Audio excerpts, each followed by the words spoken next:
Hey friends, let's upcycle a Dollar Tree wood sign, and make it vintage and really gorgeous for Christmas. So let's get started.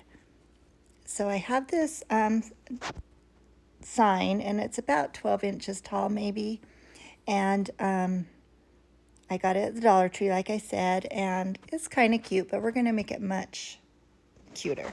So I'm taking the twine out, and I'm just using some Hobby Lobby regular acrylic paint, and I'm not going for full coverage. I just want to get rid of that shine and get rid of the darker spots of that print, because I'm going to Mod Podge some scrapbook paper over it, so it doesn't need to be perfect. So I'm just getting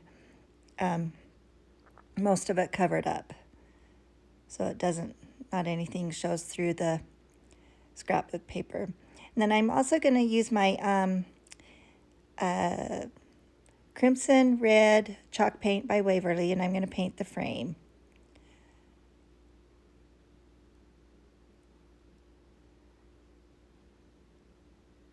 Getting the inside and the outside too, but right now I'm just working on the top. And I do get some on the inside a little bit, but I end up fixing that off camera, I think. And it didn't matter if it was lightly, if it had a little bit of light color red on it.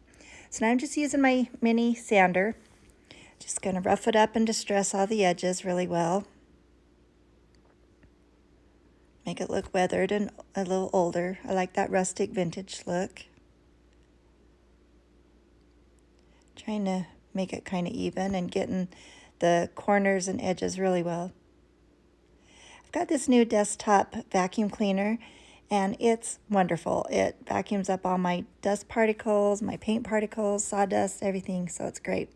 So now I'm going to put Mod Podge all over in that center white layer. And I'm just using a foam dauber brush and just trying to make sure I get every spot in there touched with Mod Podge.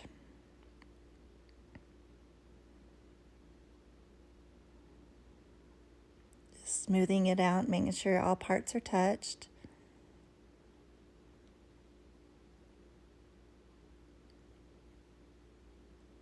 I'm just going to give that a quick dry with my heat tool. Then I measured out some linen scrapbook paper from Hobby Lobby, and I measured the inside frame.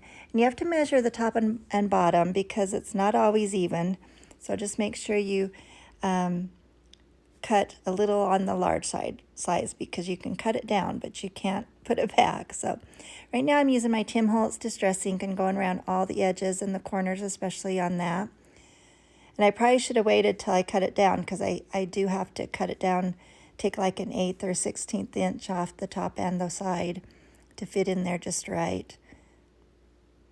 But it didn't take too much of the distressing off, so it was still there, and I just fixed it in a couple spots. Just had to trim it down just slightly.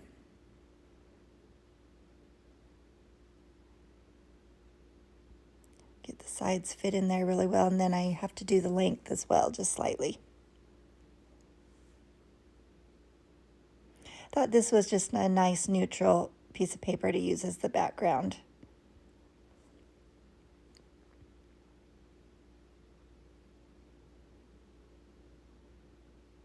Okay, and that seems to be a good length, so I'm just fixing a couple of those spots where some or all of it got cut off. Now I'm going to put parchment paper over the top, and I'm going to use my mini heat press, and that will reactivate the Mod Podge and make it stick in there, adhere really well. The only problem is it didn't get in the corners, and so once I get that all adhered down, I just kind of take a small little paintbrush and a couple dots of Mod Podge and just make sure that those corners are sealed down too.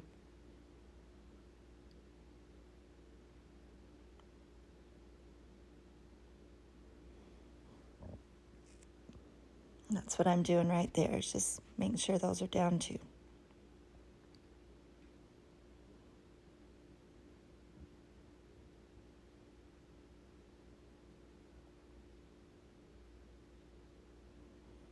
Then just takes a moment just to quickly dry those corners. And now I'm going to use that same Distress ink It's in Vintage Photo is the color, and I'm just going around all those sanded edges of the frame.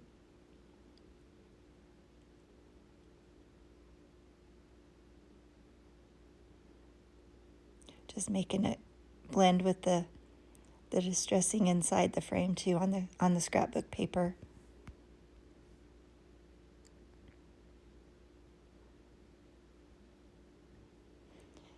And some people don't like that distressed look, so, by all means, don't do that on your project.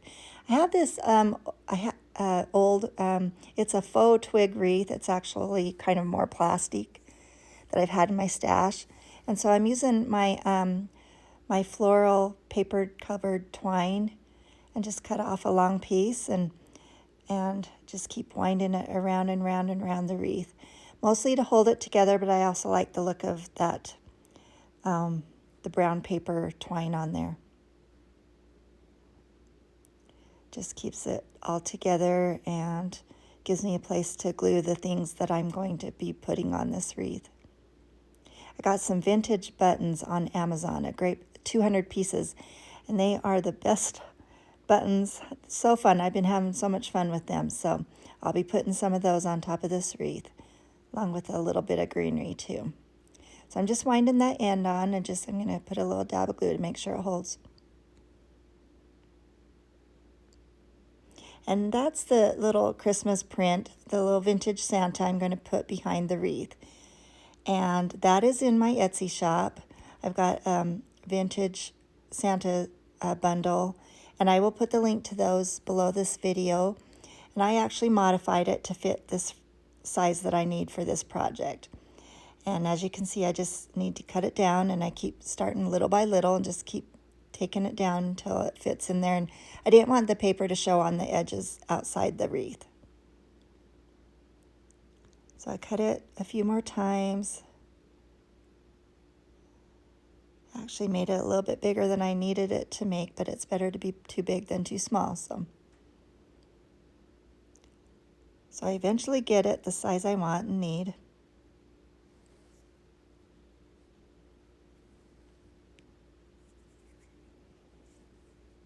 Takes me a bit, huh? And it doesn't have to be perfect because it's not going to show by the time I'm finished. That's the idea anyway. So I'm just adjusting and trying to decide what to do. So I'm going to Mod Podge that on, but I still need to trim it up, obviously. And I kind of wish I would have Mod Podged the way I did with the scrapbook paper, but instead I just kind of lay it on there, and then I take up half and hold up half and put the Mod Podge behind it, lay it down, and then put Mod Podge on the other half. You get a nice, more smooth surface of your print when you do the drying the Mod Podge and then laying it on and using a heat press. That is a much better, at least for me, way to do it. I'm not sure why I didn't do it with this piece, but it worked out just fine. I got it, but there was some bubbles that I had to keep pressing out as I was drying it, and so I'm just going around all the edges now with Mod Podge and making sure all those edges are down. But like I said, doing this method creates some air bubbles underneath. So as I was drying it with my heat tool, I kept having to push those bubbles out with my fingers, but it worked. We got it on there pretty nicely. And I love this Santa. This is just such a pretty print.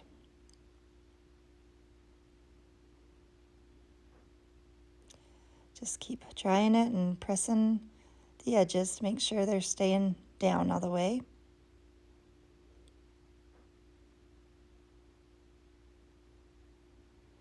So now I'm going to work on my wreath. So here's those buttons I was talking about, and I'm just going to put a variety on around them. Just a few light colors, a few dark colors. I had a couple red ones, the country kind of red left, and so I put those on.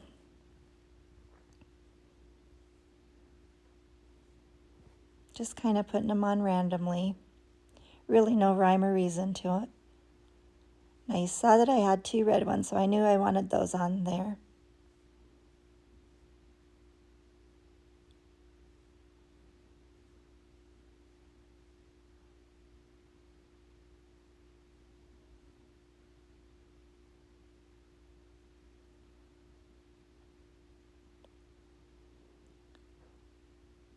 Okay, so I've got the buttons on there that I want. Now I'm just kind of positioning it, and I put a lot of glue underneath it, and I'm doing about half at a time. And it was quite a really generous amount of hot glue, so it takes a little bit longer to set up and dry, but that made it so I could lift up the top half and get that glued really well too. Then I just kind of held it in place until it was set up.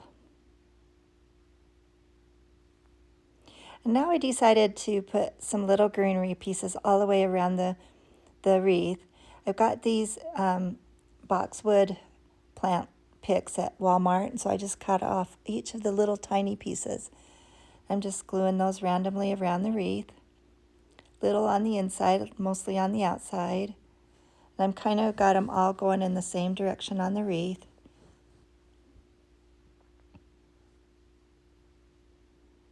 And this just kind of filled in some empty blank spots and kind of finished off the look I was going for. So just kind of mixing them in with the buttons and around the buttons. So I've got that taken care of. Now I'm cutting off a long piece of twine and putting it down the middle of my mini Bodabra. And I'm going to start out with some Excelsior, putting that on the bottom there. Then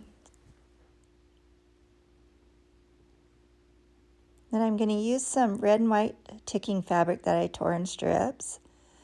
Just crisscrossing and making loops and a tail on each side. Got some black and white ticking as well. Putting one of those in there.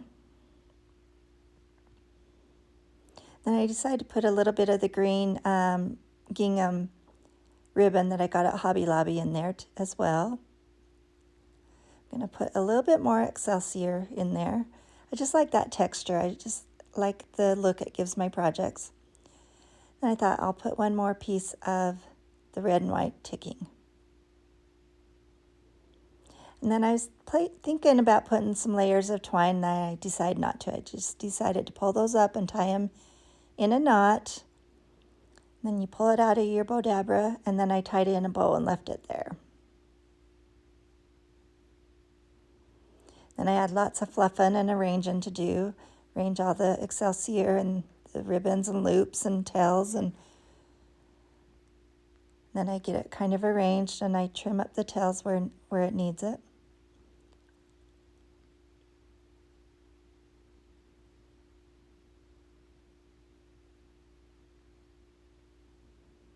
Just kind of fixing it and giving it a haircut and trying to decide how I want to display it underneath that wreath.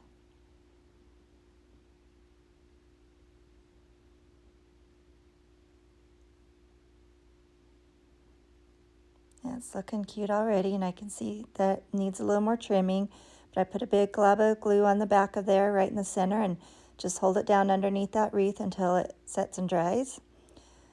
And again, I'm still kind of arranging and pulling things where I want them to stay, trimming up some of that Excelsior still. Then I decided I'm going to put a couple rusty jingle bells on the center there, but I decided to put a little vintage tag. I printed these off on my computer. I just wrote Merry Christmas. So I'm just trimming it down to the size I need. And then I'm just going to distress all the edges with that Tim Holtz Distress ink. And then I'm going to put some twine in it, so I need to punch a hole in it.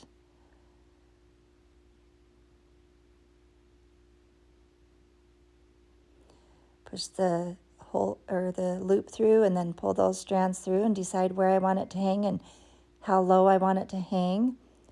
And then I will glue that right in the center there, and then I'm going to put the 2 jingle bells right on top of that.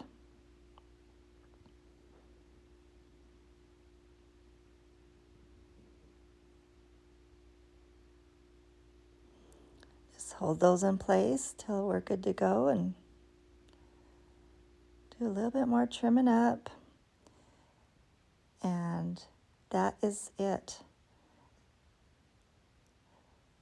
So I'm just putting the twine hanger back on that it came with. It's got these little plastic things that go through, and And that holds it on in back so you don't have to tie knots or anything. It's kind of handy. And that is it for this project. It turned out so pretty, so vintage, so rustic. Hope this inspires you to make something similar. Thanks for watching, and you have a whimsical day.